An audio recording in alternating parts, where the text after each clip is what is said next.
다 함께 찬송가 94장 찬송하시겠습니다.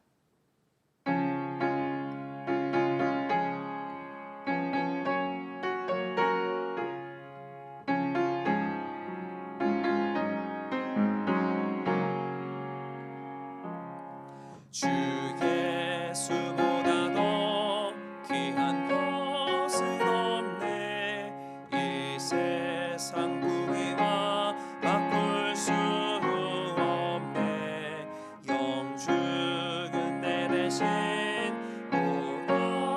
오너하신 그 놀라운 사랑 이기지 못해. 세상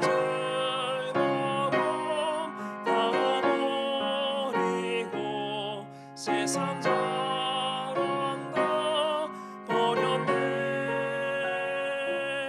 주 예수보다 더 귀한 것은 없네. 예수밖에는 없네. 주 예수보다 더 귀한 것은 없네. 이 세상 명예와 바꿀 수 없네.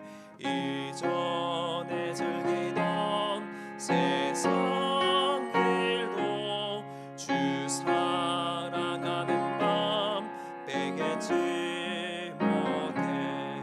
세상 즐거움 다 버리고 세상 자랑 다 버렸네. 주 예수보다 더 귀한 것은 없네. 예수밖에는 없네.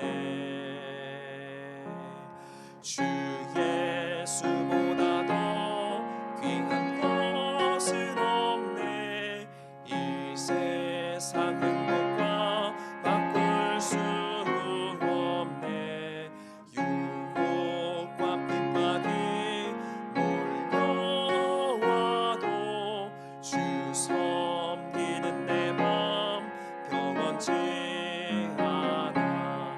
세상 즐거움 다 버리고 세상 자랑 다 버렸네.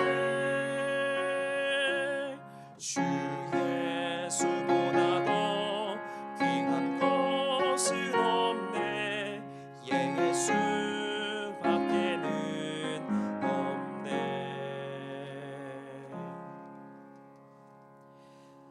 찬송가 91장 힘차게 박수하시면서 함께 찬송하겠습니다.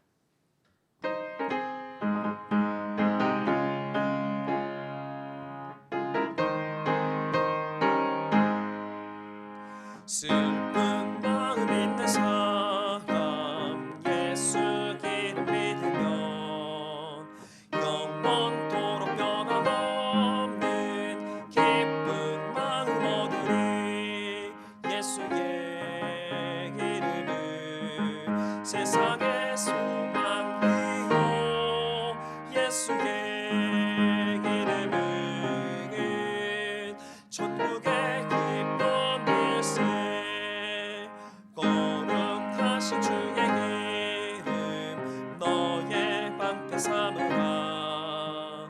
환난 시험 당할 때에 주께 기도 드려라.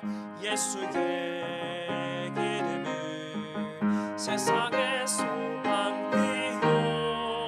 예수의 기름은 전국의 기쁨일세. 존귀하신 주의 기름 우리 기쁨 되도다.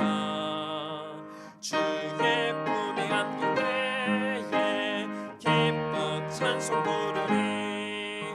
예수의 기름은 세상의 소망이요. 예수의 기름은 전국의 기쁨일세. 우리 갈 길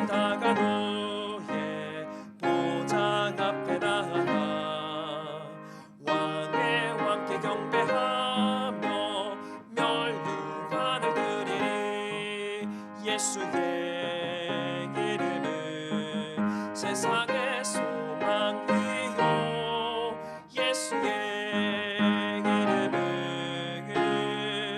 천국의 기쁨일세.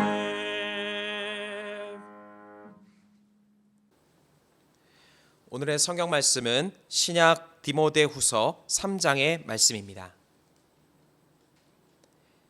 신약 디모데후서 3장의 말씀을 저와 여러분들이 한 절씩 교독해서 읽도록 하겠습니다.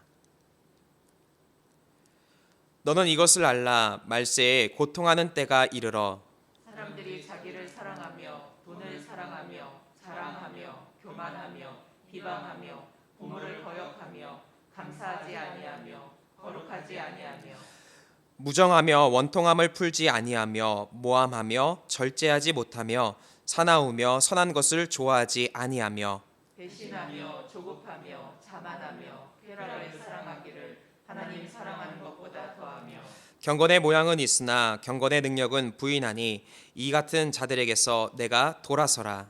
그들 중에 남의 집에 가만히 들어가 어리석은 여자를 유인하는 자들이 있으니 그 여자는 죄를 증이지고 여러 가지 욕심에 끌린 바 되어 항상 배우나 끝내 진리의 지식에 이를 수 없느니라.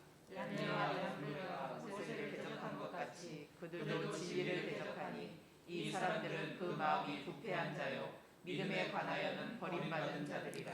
그러나 그들이 더 나아가지 못할 것은 저 두 사람이 된 것과 같이 그들의 어리석음이 드러날 것임이라.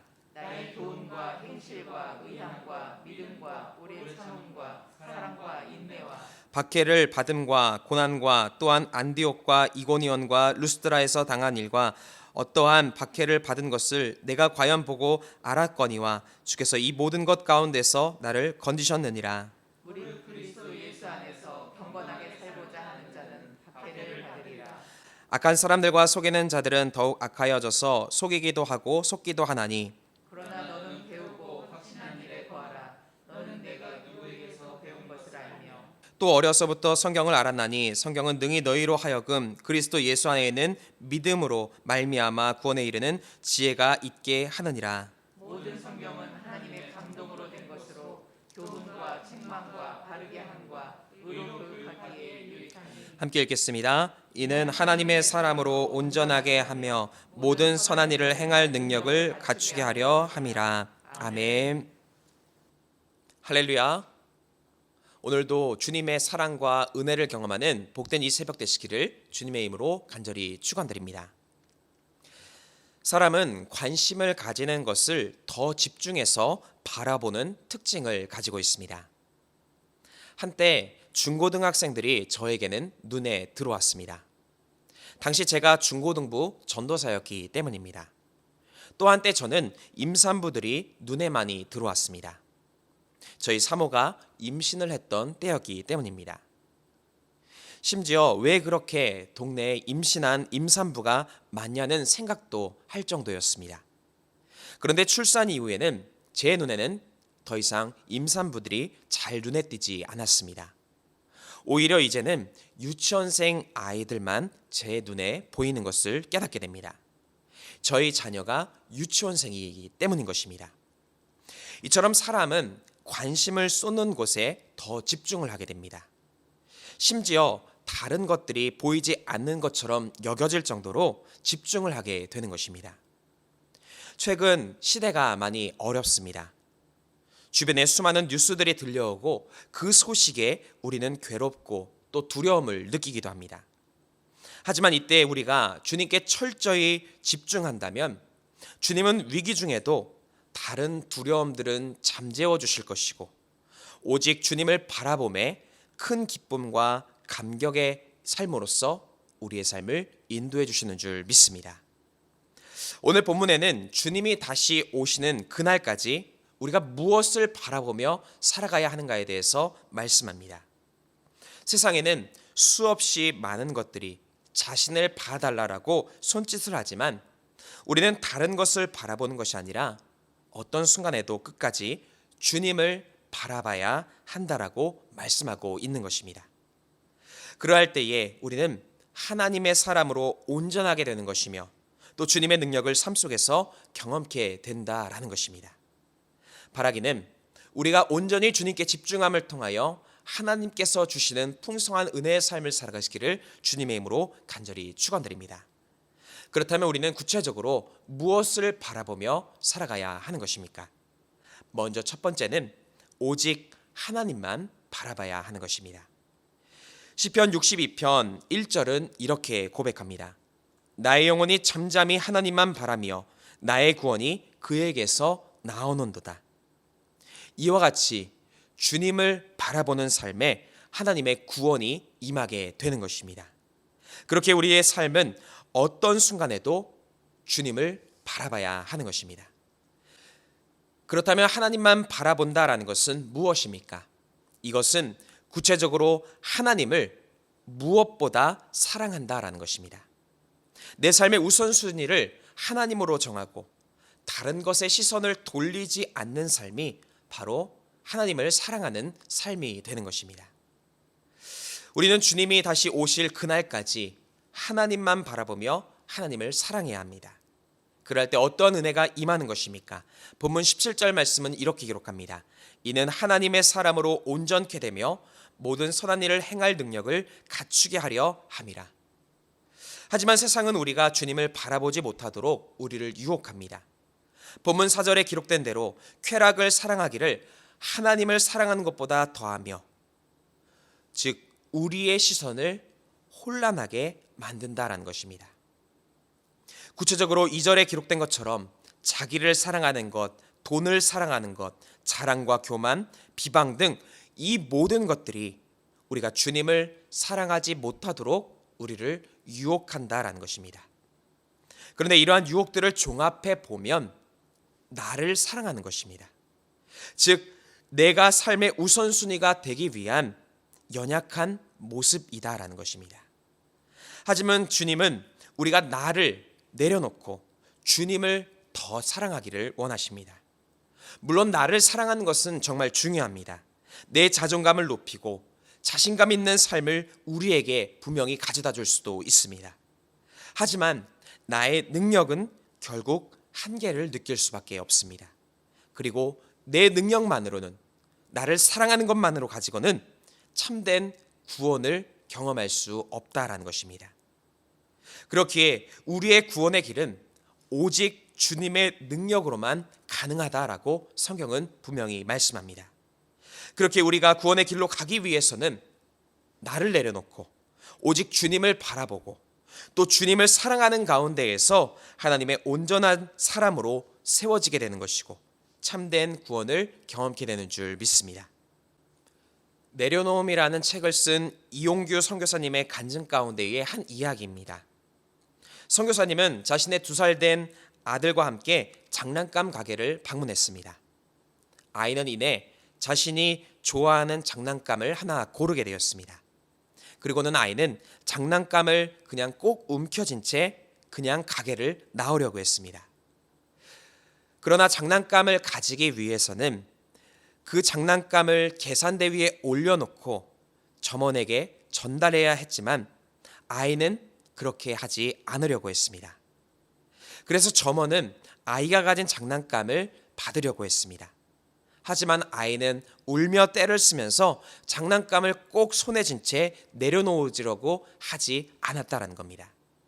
이 모습을 바라보면서 장난감 하나를 가지려고 해도 내려놓음이 필요하다라는 것을 깨닫게 되었다라는 이야기입니다. 마찬가지로 우리는 우리에게 구원을 주시려는 하나님의 은혜 앞에서 때로는 내 것을 내려놓지 않고 참된 구원으로 다가가지 못할 때가 있습니다. 하지만 하나님께서는 내 것을 빼앗으려시는 분이 아니라 오히려 내가 가진 것을, 연약한 것을 더 강하게 하시고 변화시켜 주시고 결국에는 구원의 길로 우리를 인도하여 주시는 분이시다라는 겁니다. 그렇기에 우리는 나의 것을 내려놓고 하나님이 주시는 것을 더 사모하며 주님을 더 바라볼 수 있어야 하는 것입니다. 그러할 때에 하나님의 뜻에 따라서 우리는 더 큰 하늘의 상급을 경험케 되는 줄 믿습니다. 나의 욕심의 손에서 힘을 빼시기를 바랍니다. 그리고 주님을 바라볼 때 하나님의 구원의 역사가 우리에게 임하게 되는 줄 믿습니다. 두 번째로 예수님의 삶의 방식을 바라봐야 하는 것입니다. 예수님은 세상과 타협하지 아니하시고 오직 주님의 뜻만을 따라가셨습니다. 주님의 뜻을 선택함으로 인하여서 손해를 보고 심지어 목숨을 잃더라도 주님은 그 길을 선택하셨습니다. 마찬가지로 우리는 예수님이 보여주신 대로 고통과 환난이 있을지라도 그 길이 주님께서 말씀하신 길이라면 담대하게 나아가야 하는 것입니다. 그렇다면 예수님의 삶의 방식이라는 것은 무엇입니까? 본문 12절은 이렇게 기록합니다. 무릇 그리스도 예수 안에서 경건하게 살고자 하는 자는 박해를 받으리라. 즉 주님의 뜻을 지키기 위해서는 그 어떤 박해와 환난이 있더라도 그 길을 향해서 나아가는 삶이 되어져야 한다는 것입니다. 본문 11절에서 사도 바울은 주님의 뜻을 위해서 안디옥과 이고니온과 루스드라에서 박해를 받았다라고 고백합니다. 바울은 1차 전도 여행 당시에 안디옥과 이고니온과 루스드라에서 복음을 전했습니다. 하지만 복음을 반대하는 유대인들과 또한 유대인들에게 선동된 이방인에 의해서 박해를 받았습니다. 그 지역에서 쫓겨날 뿐만 아니라 돌로 쳐 죽임을 당하는 그러한 위기까지 경험했다라는 겁니다. 그럼에도 불구하고 바울은 복음을 전하는 일을 쉬지 않았다라는 겁니다. 왜냐하면 11절 하반절에 기록된 것처럼 주께서 이 모든 것 가운데에서 나를 건지셨다라는 확신이 있었기 때문인 것입니다. 그렇기에 박해가 있더라도 주님께서 지켜주실 것을 믿으며 담대하게 살아가는 것이 바로 주님이 우리에게 알려주신 삶의 비결이 된다는 것입니다. 마찬가지로 우리의 삶에도 주님의 뜻을 따를 때에는 박해와 같은 어려움이 찾아올 수도 있습니다. 그리고 끊임없이 영적인 싸움은 우리 앞에 진행이 될 것입니다. 하지만 그 싸움에서 주님은 우리를 지키시며 우리를 온전한 사람으로 세워 주실 것이다 라는 겁니다. 디모데전서 6장 12절은 이렇게 기록합니다. 믿음의 선한 싸움을 싸우라. 영생을 취하라. 이를 위해 내가 부르심을 받았고 많은 증인 앞에서 선한 증언을 하였도다. 주님은 오늘 우리가 세상 속에서 예수님께서 살아가신 그 삶의 방식을 닮아가기를 원하십니다. 비록 그 길에 박해가 있다 할지라도 주님이 지켜주실 것이며 끝까지 함께 하신다라는 그 믿음을 가지고 견디며 살아가는 이 삶에 하나님은 결국에 우리의 삶의 승리를 허락해 주신다라는 겁니다. 이와 같이 우리의 삶에서 주님의 뜻을 따라감으로써 어떤 어려움 가운데서도 주님이 이루어주시는 구원과 승리를 경험하시기를 주님의 이름으로 간절히 축원드립니다. 끝으로 말씀을 바라봐야 하는 것입니다. 우리가 세상에서 승리를 경험하기 위해서는 말씀이라는 무기가 필요합니다. 분명 말씀은 세상 그 어떤 것보다도 능력이 있고 또 힘을 가지고 있습니다. 말씀은 사람의 뜻을 기록한 것이 아니라 하나님의 감동으로 기록된 것으로서 지금 이 순간에도 우리에게 힘과 능력을 더해주고 있는 것입니다. 시편 119편 105절은 이렇게 기록합니다. 주의 말씀은 내 발의 등이요 내 길의 빛이니이다. 즉 우리는 주님이 다시 오실 그날까지 말씀을 우리의 삶의 기준으로 삼고 그리고 말씀 안에서 살아가게 될 때에 최후의 승리의 길이 우리에게 나타나게 된다라는 것입니다. 특별히 오늘 15절도 이렇게 말씀합니다. 성경은 능히 너희로 하여금 그리스도 예수 안에 있는 믿음으로 말미암아 구원에 이르는 지혜가 있게 하느니라 라는 것입니다. 즉 성경은 우리에게 주님의 삶을 깨닫게 하시고 또 우리의 삶에 정말로 필요한 믿음을 얻게 하여 주시며 또 무엇보다 참된 구원의 길로 우리를 이끌어 가신다는 겁니다. 그렇게 우리는 이 말씀을 늘 곁에 두고 주님의 뜻에 더 집중하며 살아가야 하는 것입니다. 교향곡의 아버지라고 불리우는 하이든이라는 사람이 있습니다. 그는 천지창조와 같은 위대한 음악을 작곡한 사람이었습니다.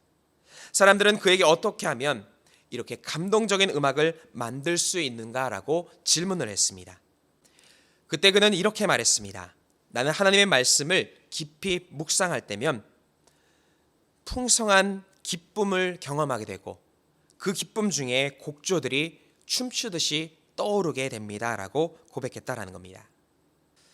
마찬가지로 말씀을 의지하는 삶, 이 삶에 하나님은 능력과 지혜를 주시고 또 무엇보다도 하나님께 영광을 돌릴 수 있는 복된 찬송하는 삶으로 또 우리를 이끌어 가신다라는 겁니다. 바라기는 주님의 말씀 안에서 오늘도 살아가시고 그 말씀이 주는 능력으로 말미암아서 어려운 시대를 이겨가며 승리하며 살아가시기를 주님의 이름으로 간절히 축원드립니다. 함께 기도하시겠습니다.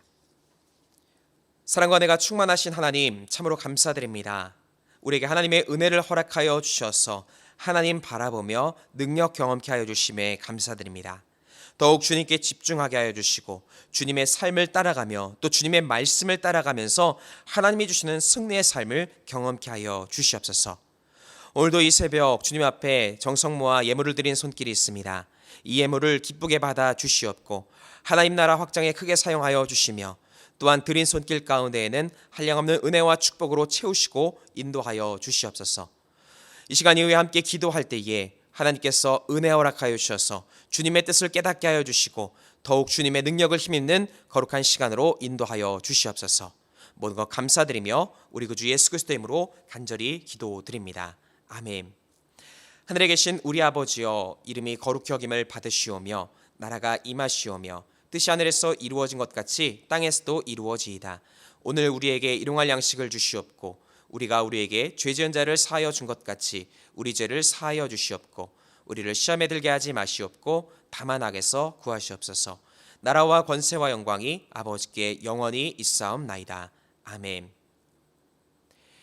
이 시간 함께 공동의 기도 제목을 가지고 함께 통성으로 기도하겠습니다. 먼저 말씀에 의지하여서 기도하겠습니다. 또한 나라 민족을 위해서 기도하실 때에 이 땅의 질병이 속히 떠나가게 하여 주시고 모든 백성의 삶에 평화가 임할 수 있도록 함께 기도하겠습니다.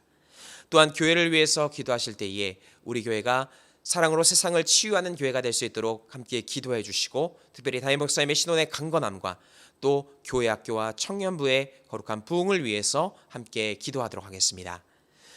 또한 우리 가정과 개인을 위해서 함께 기도하시고 또 이웃을 위해서 중보하며 기도하실 때에 병환 중인 환우들, 어려움 가운데 있는 이웃들을 위해서 함께 기도하도록 하겠습니다. 이 시간 함께 기도하겠습니다.